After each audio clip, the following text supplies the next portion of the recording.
Hi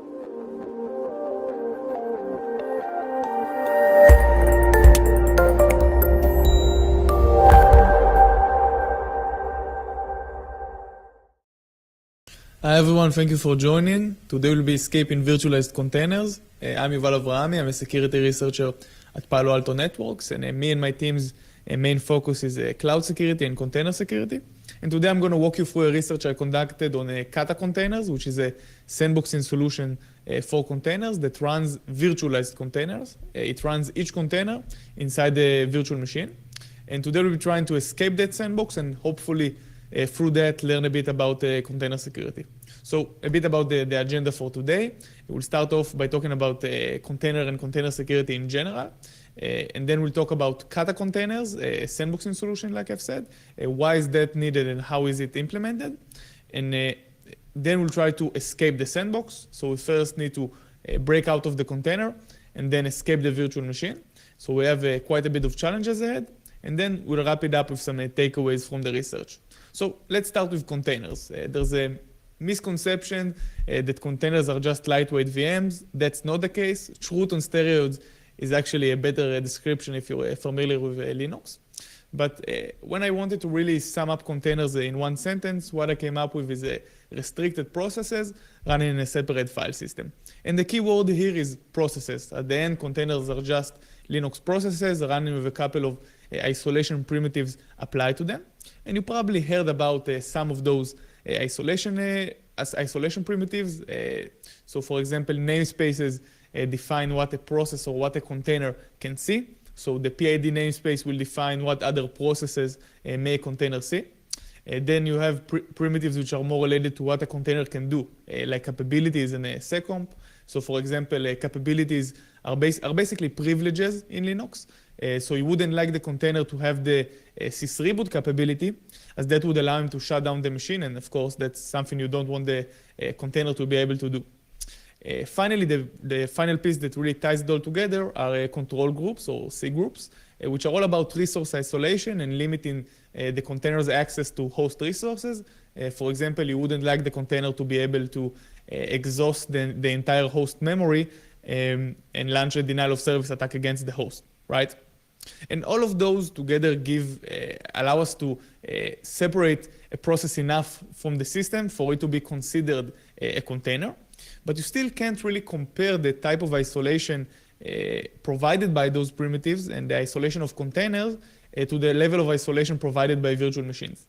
And the main difference is that virtual machines run on a separate kernel from the host, and containers share the host kernel. And that's really a fancy way of saying that containers at the end are just processes.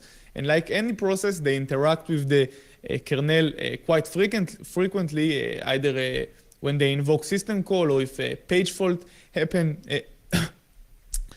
in their context. And that means that like other processes on the machine, and the kernel is quite a large of an attack surface for containers to try and exploit to gain a foothold and a control over the entire host, right? And the issue here is that those vulnerabilities don't really have to be related to namespaces or to C groups or to any of the primitives that really make up containers. Just any privilege escalation vulnerability in the kernel, in a code path in the kernel that the container can somehow invoke could allow a container to break out. And that's quite concerning in a lot of scenarios. And to tackle that issue, a few tools arise that allow you to sandbox container. And Kata Containers is one of the first solutions to actually try to do that. And it takes a pretty straightforward approach at sandboxing the containers. It just runs each container inside the dedicated lightweight virtual machine. And by doing that, you get two layers of isolation, right? You get first the container and then the virtual machine. And you also mitigated the breakouts which are based on kernel vulnerabilities, because even if the container exploits a vulnerability in the guest kernel, he's only compromising the guest, right? He still doesn't have access to the host. And really the idea of Kata is to provide a simple way to sandbox containers where you can just plug Kata into existing solutions like Docker and Kubernetes and have certain containers run with an additional layer of isolation. So what's the use case for this type of solution? So first, as I've said, Kata is great for untrusted or targeted containers where you're afraid the container might want to break out and affect the host. And it's also really useful in multi-tenant environments where you want to segregate a container from several tenants. And there are a lot of scenarios where those use cases are useful. But cloud service provider is one of the prominent ones because those two use cases are really the problem that cloud service providers have, right? They run containers from multiple customers on the same platforms. Those containers might be malicious. They really don't know. They need a solution to create a strong isolation boundary between containers of different customers, right? And Kata really fits that scenario great. And several cloud service providers are already using Kata in production to support customer multi-tenancy. So how do you really use Kata? So in a normal container setup, you have the container engine, so something like Docker, and you also have the container runtime. And that's because container engines don't really know how to run containers. And when they actually need to, they defer to their defined runtime. And that runtime actually knows how to set up the container. So normally you would use a runc, which is the default industry standard runtime. But you can decide that if you have an untrusted container where you want to sandbox that container, you can just define Kata as the underlying runtime of your container engine, say Docker. And now, when you run that container with Kata, it will be deployed inside the virtual machine with an additional layer of isolation. So we at the end of the day want to break out of this sandbox. So let's see a bit more in depth how does that work. So that's how that's the command to start a container under Docker with Kata. And the way this works is Docker will tell the Kata runtime on the host, please set up a container for me. And the Kata runtime now needs to set up a virtual machine. So it will defer to one of the predefined virtual machine monitors. Virtual machine monitors are basically software that knows how to set up virtual machines. And those are either a QEMU, a Cloud Hypervisor by Intel, or Firecracker by Amazon. And it will use one of those to set up the virtual machine. Next, it will also set up a shared directory between the host and the guest virtual machine to deliver some files to the guest. For example, in order to deploy the container, the guest must have the container image, right? And now, once that's done, a process called the Kata agent will start running in the guest, and he is responsible for actually deploying the container inside the guest. So it will take the container configuration from the Kata runtime and also the image from the shared directory and use those two to actually deploy the container. And there you have it at the end. You have a container running inside a lightweight virtual machine, what you expected, and you get 2 layers of isolation. So now that we know how things work, let's try to escape the sandbox. And why would you like to do that? Well, first, it's fun and it's challenging, right? You have 2 isolation layers to break out of. And second, I think it's a great opportunity to learn about container security. So what's our attack scenario? So enterprises use Kata to contain untrusted and targeted containers. We're that untrusted container trying to break out and affect the host. Cloud service providers use Kata to support customer multi-tenancy. So we're that evil customer uploading our malicious containers and trying to break out and affect the entire platform and affect other customers. So as a malicious container, what's the plan? It's pretty straightforward. We first need to escape the container and then break out to the virtual machine. So we'll get to that in a second, but I want to discuss scope for a bit. Kata is very configurable. The vulnerabilities I'll show here won't work in every configuration, but we'll be targeting the standard default configuration that Kata ships with. Also, we'll be focusing on a single container guest under Docker. With Kubernetes, you could have multiple containers in one guest, which some exploitation gets complex because of that. And in one of the attacks I'm going to show, I still need to win a race condition for that to work under Kubernetes. So we'll keep it simple. We'll focus on a single container guest under Docker. And finally, I want to say this is not an indictment against Kata. Every software will have its share of vulnerabilities. I really want to show it just so you could learn about container security. So Our first job of the day, as I've said, is to escape the container, right? So we could rely on a vulnerability in the guest kernel, right? And on a privilege escalation vulnerability in the guest kernel. But that really misses the point, right? We want to learn about container security. We want to find an issue that is related to containers. So we want to find a native issue with how Kata sets up the container inside the guest virtual machine. So in order to do that, we need to talk about how do those issues even look like? How do you approach the task of looking at the container runtime and trying to break it? So let's look again at the setup of a containerized environment. So you have the engine, which, as I've said, like Docker, which, as I've said, doesn't really know how to set up containers. And you have the runtime, which really knows how to take a configuration and set up a container. So the engine responsibility here is to generate a secure configuration. It will tell the runtime what restrictions to set up, so which namespaces and which capabilities and so on.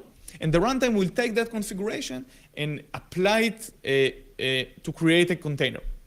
Now, when you're talking about how do you escape containers, you're really talking about what issues could be in this process.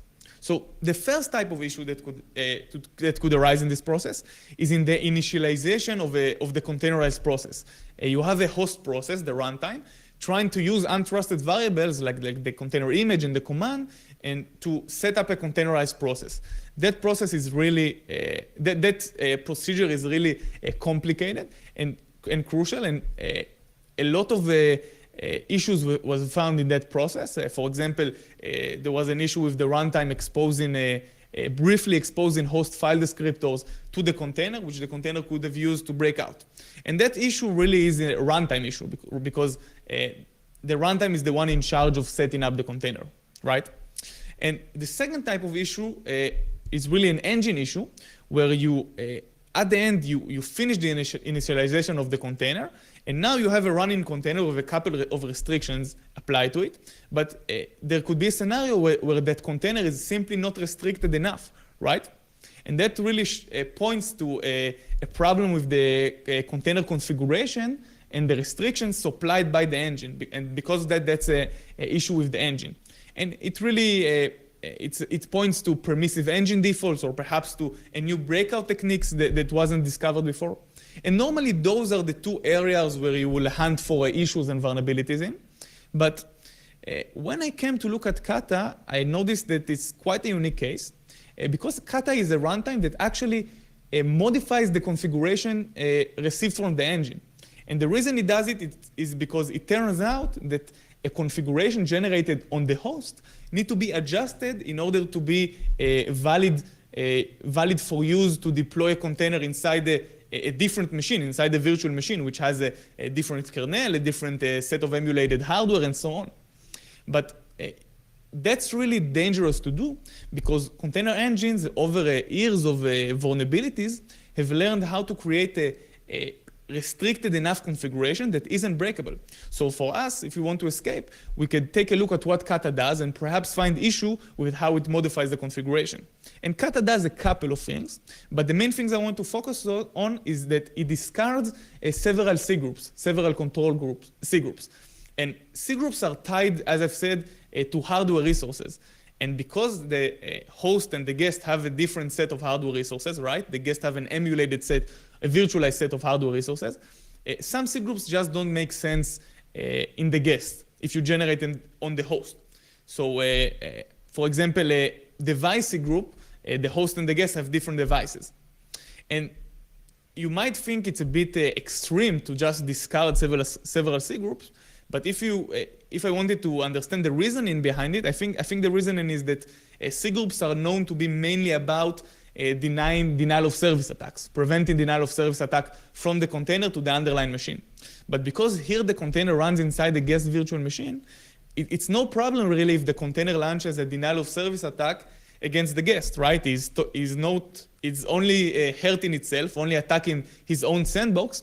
He's not any closer to gaining code execution on the host. But the thing is, C groups are mainly about preventing denial of service, but some people forget that they're not only about that.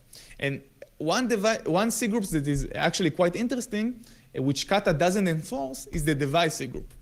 And let's have a look at what the device group does. So the device group restricts the container access to system devices, quite simply. And Kata doesn't enforce that cgroups, as I've said, meaning that we inside the container have more access than usual to the devices of the underlying system. And when you look, and that system is the guest virtual machine. And when you look at those devices and think what device could be interesting to us from the container, well, the guest hard disk is quite interesting, right? We in the container have a view of only a specific file system, the container file system. But if we gain access to the entire guest hard disk, we can now possibly manipulate it in order to gain code execution on the host, right? So how do you even access a hard disk in Linux? And those type of devices are called block devices. Well, you first need a way to refer to that hard disk, to that device. And in Linux, everything is a file. So of course, you create a device file that refers to that block device or to that hard disk. In Linux, every device is identified by two numbers. You can see in the examples, here, those are 8 and 1.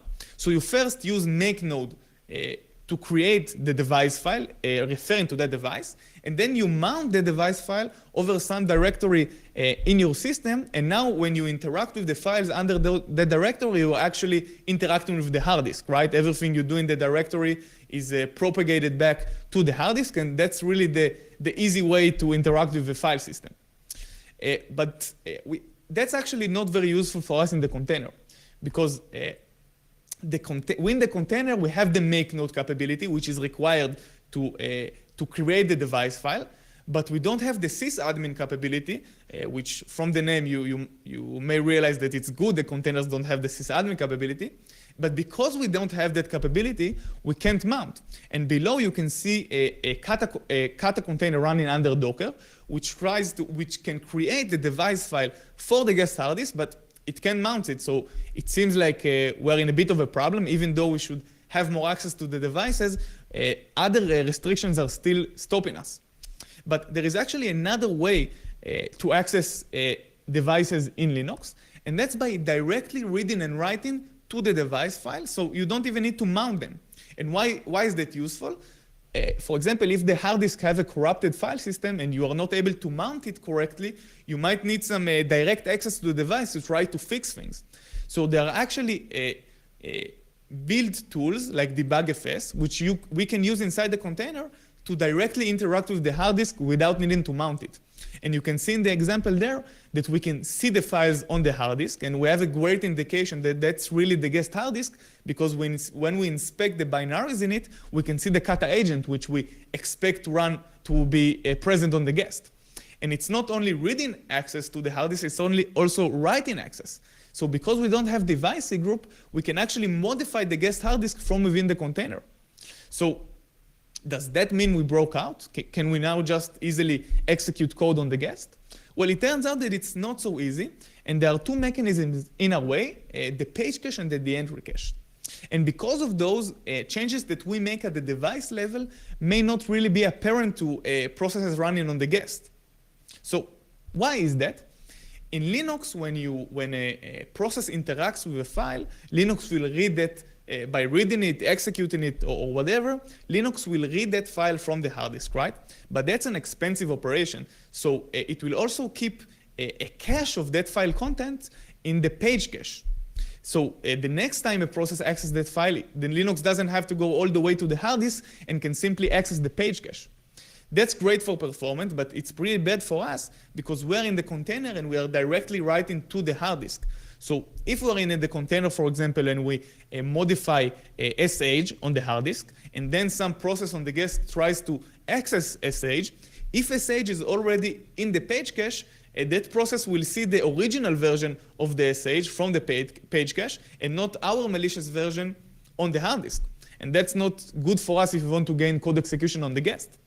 To make things work, the guest is pretty static. And beside the Kata agent and systemd, nothing really else really runs on it, and it doesn't really invoke and interact with files. So it's even harder for us to gain code execution. So how do we deal with that problem? So as I've said, the guest is static. So and we can't expect it to just run a new executable, so we need to replace an already running executable. So that's either the Kata agent or systemd, but those, as I've said, are already loaded to the page cache. So in order for us in order for modification that we make to the hard disk to actually be apparent to guest processes, we need to some way to force the guest kernel to free the page cache. And how can we do it? Well, the page cache uses memory that is currently unused. But if a process wants that memory, the kernel will give the process that memory because it will say, okay, later on I can just read it again from the hard disk. And right now that memory is necessary by a process. So we in the container can allocate small chunks of memory to slowly chip away at the page cache and the files in it until we can actually successfully clear Kata agent from the page cache. And now when something accesses the Kata agent binary, it will must go to the hard disk. So if it's still not completely clear, I'll try to explain it by showing how the attack will work. So the attack, the scenario is that we are in a malicious container, right? And we want to gain code execution on the guest.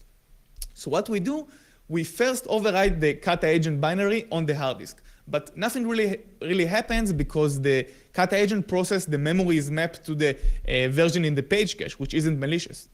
So in order for our version to be propagated to the process, we allocate small chunks of memory in order to clear the Kata agent from the page cache. And now, when the execution passes back to the Kata agent process, the kernel realizes, okay, wait, I need to get the version, I need to get Kata agent from the hard disk again. And now when it does it, it fetches the malicious version that we've put in the hard disk. So, and now the Kata agent process maps to our malicious version, and it runs the code that we wrote to the guest hard disk. So it seems like we can get guest code execution.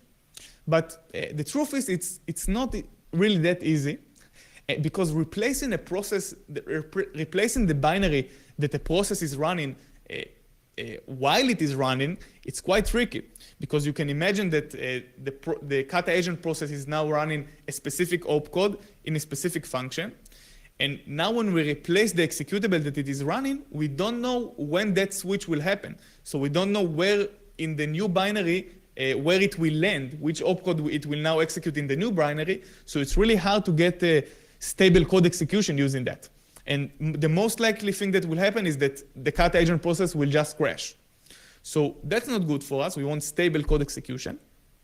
So instead of the Kata agent process crashing being a bug of our exploit, we actually make it a feature of our exploit, and we intentionally crash the Kata agent binary. So how do we do it?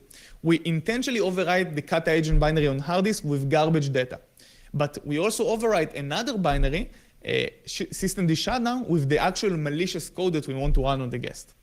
And then we follow the same procedure as before. We allocate small chunks of memory to clear the Kata agent from the page cache. And now when execution passes back to the Kata agent process on the guest, the kernel must read the garbage Kata agent version from the disk, from the hard disk. And the Kata agent process now maps to the version, its memory now maps to the version, and it of course crashes, right? Because it now maps to garbage data. But now, once the Kata agent process crashes, a systemd shutdown sequence is started, which eventually, as you might have guessed, calls the shutdown binary. Now, the shutdown binary was never executed before. It is only accessed when you want to shut down the machine. And therefore, it is not in the page cache and will need to be directly read from the disk. So now, the malicious version of the shutdown binary that we've put in the hard disk will start executing on the guest. And it starts executing from like a normal process and not a switch in the middle of execution, so that we can actually get stable code execution by doing that.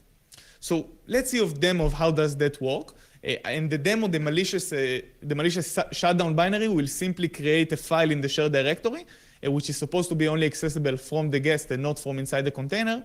And it just creates that file so we can see that the exploit works.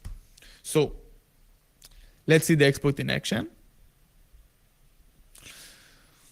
So I'm going to show you the code of the shutdown binary that I'm going to run on the guest. And the code is quite simple. As I've said, it just creates a a binary in the shared, a file in the shared directory called guest is now malicious. So it's quite simple. And then it sleeps, so we can see, inspect the shared directory.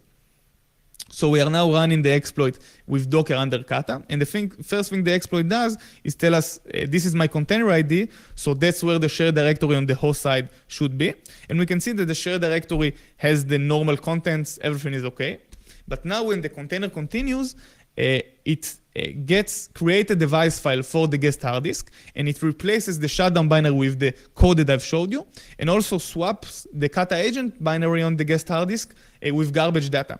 Nothing really happens now, right? Because the Kata agent is still in the page cache. But when we allocate enough memory, we will actually crash the Kata agent, causing our shutdown process to start running. And we can now see that indeed it ran on the guest, and it created the file that we expected.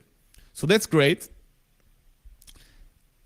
And we got a way to break out of the container and execute code on the guest. A breakout technique that exploits direct device access, that exploits the lack of C groups. And it really shows you that if you mess around and modify containers configuration, you better be only adding restrictions. You don't really know what other effects removing that might happen if you remove a certain restriction.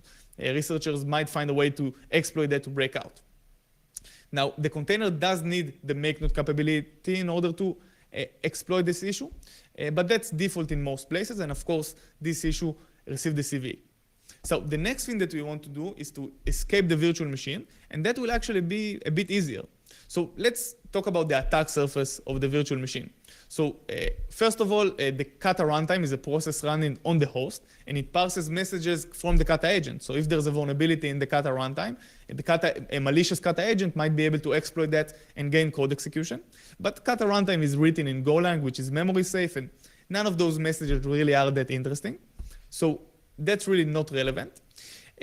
Another thing that could happen is the issue with the vulnerability in the virtual machine monitor, right? Which is actually the boundary between the guest virtual machine and the host. But we'll not talk about that for now.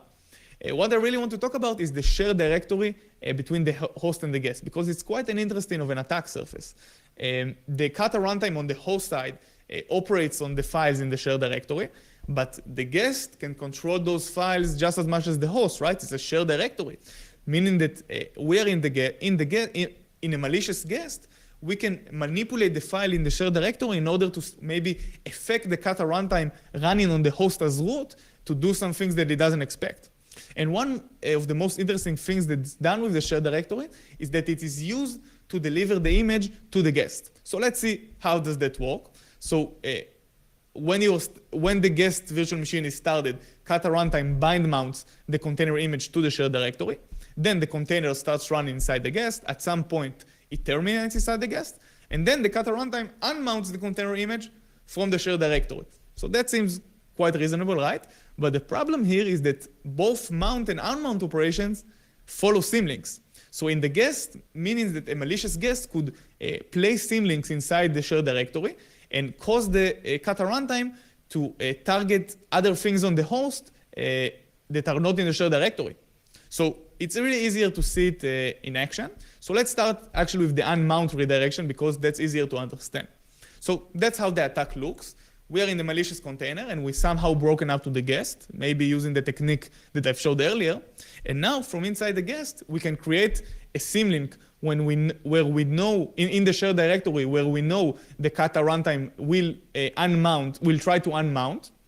And then we can actually kill the container in order to trigger the Kata runtime to unmount that path in the shared directory. And now when it does that operation, it actually is redirected to a target of the guest choosing. And that's a really easy way to create a denial of service on the host because of how the Kata runtime does the unmount operations. If we create a symlinks that points to the root directory, it will actually unmount all mount points underneath the root directory, making the host very unusable and not able to run any container. So let's see a demo for this attack. So first we'll inspect the mount points on the host, see if everything is fine. And then we will run a container that exploits both the container to guest breakout and then the unmount redirection vulnerability. And it will target the root directory in its attack. And once the container is taken down, we can see that those mount points don't contain anything anymore on the host. And if we try to do other things like run a container, you can see that the host is really unusable and you can't really use it to do anything. So that's a host denial of service. And that's actually a very nice moment for us because we got the first effect from the container all the way up to the host and the first sort of a sandbox breakout. And a denial of service is nice, right? But we want to gain code execution.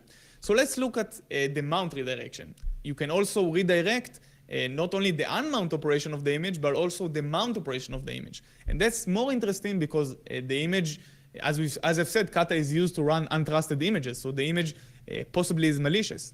So let's see how that attack will look like. So we are assuming that the Kata agent now on the guest is malicious. So the Kata runtime will tell it, we're about to create a sandbox. That's the sandbox ID. And now using that message, the Kata agent can know where in the shared directory the Kata runtime is about to bind mount the container image. And it can create a symlink at that path that will actually be followed by the Kata runtime when it tries to bind mount the container image. And now that untrusted, possibly malicious container image will be mounted over a path on the host that the guest decides on. So, and there are several very interesting paths that the guest could choose, like /bin or /lib, which will allow a pretty easy code execution on the host. But the problem with this attack is that we assumed that the Kata agent is compromised and that the guest is malicious even before the container starts running on the guest, right? Because if it's before the container image is bind mounted to the shared directory, then of course that the container isn't running on the guest. So we actually need a way to compromise the guest before the container runs, and we don't have a way to do that right now, right? We only have a way to gain code execution on the guest from the container. And that task, so in order to do that, we look at Cloud Hypervisor and an issue and vulnerability that I found in how Kata uses it. So Cloud Hypervisor, to remind you, is one of the free virtual machine monitor options of Kata. And when I tried the container to guest breakout on Kata with Cloud Hypervisor, I noticed that Kata stopped working after that and couldn't run any container. And when I inspected the virtual machine image, I saw that the Kata agent binary on the virtual machine image actually contained garbage data. And that's really concerning because that was the garbage data that I wrote to hard disk from the container. Meaning that in one guest, any changes that we make to the guest hard disk under Cloud Hypervisor are propagated to the virtual machine image on the host. Meaning that one guest can control the hard disk of all future guests. And because all virtual machine monitors use the same virtual machine image to set up the guest, this means that one guest can control every future guest regardless of what virtual machine monitor it uses. And that's really bad for multi-tenancy, right? And beside from being a pretty severe issue by itself that one guest can control all future guests, it's also a way for us to gain code execution on the host because we now can exploit the mount redirection, right? We needed a way for the guest to be compromised even before the container runs. But if we have a way to compromise the virtual machine image, that means that the guest can be malicious from the moment it boots, right? So it can actually create the malicious symlink before the container is started. So if it's still not that clear, let's see how that full attack will look like. So we are now seeing a full container to host code execution. It will require the victim to run our container twice on their system, but that's pretty acceptable. That's pretty normal requirement because most people in automated system, if the first container crashes, it will just try to run it again. So let's see how it works. The first time the malicious container is executed under Cloud Hypervisor, and it uses the direct device access vulnerability that we found to override the Kata agent binary on the hard disk with a malicious version. Now, because we are running under Cloud Hypervisor, that malicious version is going to be propagated and committed to the virtual machine image, meaning that the next time a guest will be run, it will run with our malicious Kata agent, right? From the moment it boots. So now that malicious Kata agent on the second container run can exploit the mount redirection issue, create the symlink, and redirect our malicious image to whenever on the host we want to gain code execution on the host. So let's see a demo for that attack.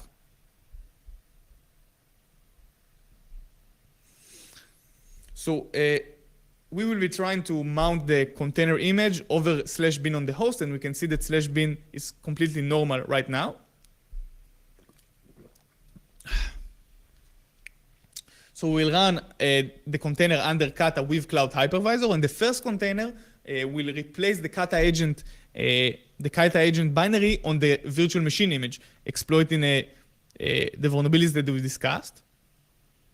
And now, the next time our malicious container image is executed, it will be running under a malicious guest, right? And that malicious guest could exploit the redirection vulnerability that we found to redirect the image over bin. And now, if we want to, if we check out what's happening on bin in the host, we can see that it has a completely different files, and that's actually the files of our malicious container file system.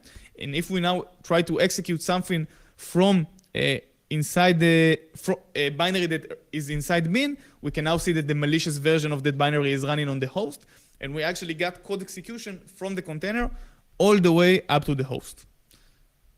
So that's great, right? We set up what we wanted to accomplish in the start. We got code execution on the host from inside the container. And really the underlying issues here show how the shared directory is really a big attack surface for virtual machines, right? We saw two issues with host applications that interact with the shared directory, right? The mount and unmount redirection issue that we found that could be exploited and that could be used to trick the Kata runtime. So there could be issues with the host application accessing the shared directory, but there could also be issue with the mechanism itself of the shared directory. Normally, there is some process on the host that manages the shared directory, and you can actually find issues with that. And I found one of those issues that could allow in Kata to launch a denial of service attack, but we won't get into that. I just wanted to let you know that the mechanism itself could also be abused. So what attacks that we saw today? We saw a container to guest breakout using direct device access and exploiting the lack of a device C group using a new breakout technique. And we also saw a guest to host unmount operation, right? Which we could have used to launch a denial of service attack on the host. We also saw a way for one guest to compromise future guests under Cloud Hypervisor. And we also found a way for one guest to gain code execution on the host by redirecting the malicious image mount. And I also briefly discussed a denial of service issue that could be found in the shared directory mechanism itself. Now, all of those attacks could be chained together. All of those vulnerabilities can be chained together to perform a number of attacks on the host. And I showed some of them today. All of those issues, I've disclosed them to Kata Containers maintainers. They, of course, were fixed, and you can read more at this directory. And aside from seeing like a cool exploit chain and a sandbox breakout, what can we really learn from this research? So first of all, I hope you now understand that more about container security and understand that containers are only as secure as their configuration, right? And a simple way to improve their configuration and security is to drop unused privileges. The breakout that we saw today relied on cap make node, right? And it's a great example for that because cap make node, most containers have that capability, but almost none of them actually need it, right? An Nginx container doesn't need to create device files and interact with them in any way. So today, the point is that today we saw a breakout in Kata container that relies on the make node capability, but tomorrow it's another breakout, right, in a different container runtime that relies on another capability that your containers have, but they don't use. So the point is, you really should remove capabilities and privileges from the container, which it doesn't use. The second thing you need to do is to, besides further drop-in capabilities is to further restrict the container using some best practices. And history shows that all of those vulnerabilities that I've talked, all of the types of issues that I've talked about in the container escapology part, most of them, or a lot of them, could have been mitigated by simply applying best practices like user namespaces or running the container as the non-root user. And those type of things should really be the number one thing you do if you're trying to improve the security of your containers. But we also also talked about sandboxes today. And sandboxes do limit the attack surface, right? But I want to clarify they aren't magical solutions that an attackers would find a way to break out. So the point here is don't bet all of your chips on one bag, right? Don't only rely on the sandbox.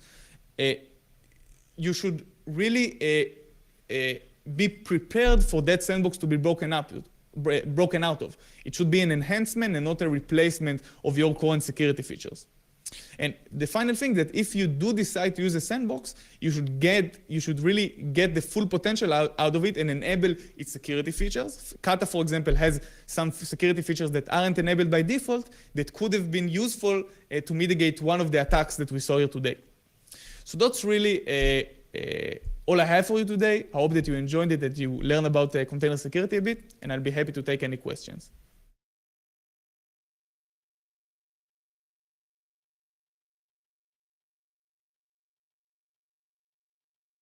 Broken out of. It should be an enhancement and not a replacement of your current security features.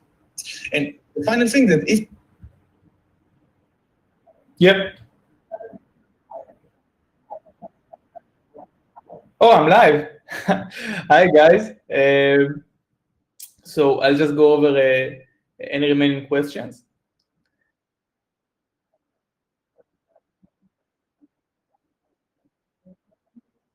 I think I have Is it now better? It's echoing. Hi, guys. Can you hear well? Still echoing? How bad is it? Can I...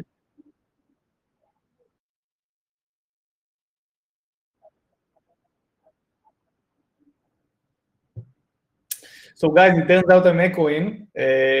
So I'll answer any questions that you may have on the chat, that you may have left. I hope you enjoyed it, and see you in the rest of the conference. Bye-bye.